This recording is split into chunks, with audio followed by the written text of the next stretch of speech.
Hello दोस्तों, सना career point में आपका स्वागत है। आज हम शिव खेड़ा के द्वारा रचित पुस्तक जीत आपकी पुस्तक से नज़रिए बदलने के 8 कदमों के बारे में जानेंगे। वो कौन कौन से तरीके हैं जिसके माध्यम से हम इस नज़रिए को बदल सकते हैं, क्योंकि व्यक्ति का नज़रिया बहुत महत्वपूर्ण भूमिका निभाता है अपने जीवन जीने के लिए। अगर आप इस 8 सिद्धांतों का पालन करते हैं तो निश्चित रूप में आपको सफलताएं मिलेगी। अपने जीवन में बदलाव लाने के लिए इस वीडियो को अंत तक जरूर देखें, लाइक करें, शेयर करें और कमेंट करें। तो आइए इसकी शुरुआत करते हैं। नंबर पहला, अपनी सोच बदलें और अच्छाई खोजें। हर व्यक्ति में एक अच्छाई होती है, उसे खोजने का प्रयास करें। बुराइयां तो हर व्यक्ति में होती है, तो हमेशा क्या करें कि हर व्यक्ति में अच्छाई खोजने की कोशिश करें। ये पहला सिद्धांत। नंबर दूसरा, हर कदम फौरन करने की आदत डालें। कहने का तात्पर्य है कोई ऐसा कार्य को तुरंत करने की आदत डालें, क्योंकि टाल मटोल में जितनी ऊर्जाओं की खपत होती है वो उस कार्य को करने में उतनी खपत नहीं है।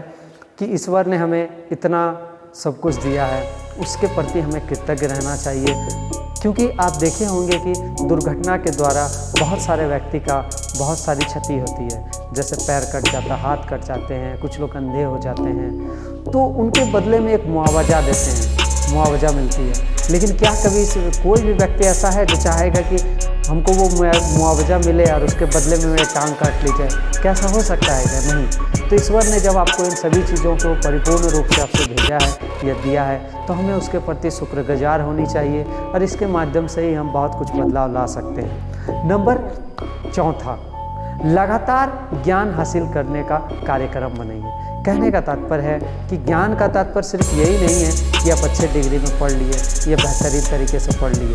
अपने जीवन में अमल करें। जैसे शिक्षित व्यक्ति में अगर नैतिकता ना हो या व्यवहारिकता ना हो या बौद्धिकता ना हो तो वो शिक्षा बेकार है, क्योंकि बिना नैतिकता के, बिना बौद्धिकता के शिक्षा का कोई मूल नहीं होता है। अब हम बात करेंगे नंबर 5वां की, अच्छे स्वाभिमान का निर्माण कीजिए। कहने का तात्पर्य है कि स्वाभिमान का निर्माण जो हो सकता है वो हमें अपने व्यवहार से एवं भावनाओं से ही इसे जागृत किया जा सकता है। आपके व्यवहार एवं आपकी भावनाएं ही आपको स्वाभिमान का निर्माण करा सकती है। अब हम जानते हैं नंबर 6, नकारात्मक असर से बचें। ये बहुत ही बेहतरीन बातें हैं, क्योंकि नकारात्मक बातें को असर से बचें। यानी एक कहानी आपने सुना होगा कि जैसे कि आपने शिव खेड़ा की एक कहानी में आपने को बहुत बेहतरीन तरीके से बताया है कि एक बाज था, उस बाज का एक अंडे एक किसी मुर्गी के अंडे के साथ या अन्य किसी पक्षी के अंडे के साथ मिल गया, और उसके पश्चात जैसे ही वो अंडा फूटा तो वो उनके समूह में ही रह गया। उनके समूह में रहने के बावजूद भी वो क्या है, उनकी व्यवहार हो, चाहे उनकी नैतिकता हो, चाहे उनकी मानसिकता हो, उनकी मानसिकता में एक ऐसा नकारात्मक विचार रहता है, वो अपने आप को हमेशा एक मुर्गी का बच्चा ही समझता है, जिसके कारण वो क्या करता है, अपनी उड़ान भर नहीं सकता।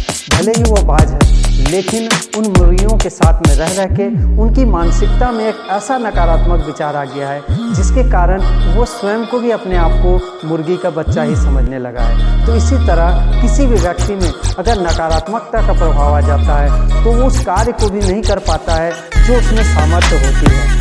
तो हम अगले इस अध्याय बात करेंगे नंबर 7वां की, कि जरूरी कामों को पसंद करने की आदत डालें। कहने का तात्पर्य है कि अच्छे कामों के लिए हमेशा तैयार रहें, और जिस कार्य में आपकी रुचि हो उस कार्य को करने के लिए आप हमेशा तैयार रहें। अब हम बात करेंगे नंबर 8वां एवं अंतिम, अपने दिन की शुरुआत किसी अच्छे कार्य में करें।